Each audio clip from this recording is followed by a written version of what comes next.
2020 সাল আমার প্রথম ফেসবুক অ্যাকাউন্ট।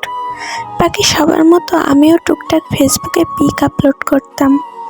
বাকিদের কাছে পিক আপলোড করাটা নর্মাল হলেও এটা আমার জন্য নর্মাল ছিল না। অনেকেই বলেছে এসব কথাগুলো। আমার বাবা ফেসবুক সোশ্যাল মিডিয়া সম্পর্কে বুঝতো না বলে বাবাকে অনেক কিছু বলেই রাগিয়ে তোলা হতো, কিন্তু কেউ কখনো আমাকে বোঝাতে আসেনি যে মনা এটা এরকম না, এটা ওই রকম। যাই হোক, আমি ফেসবুকে কিছু ভিডিও বানিয়ে পোস্ট করতাম।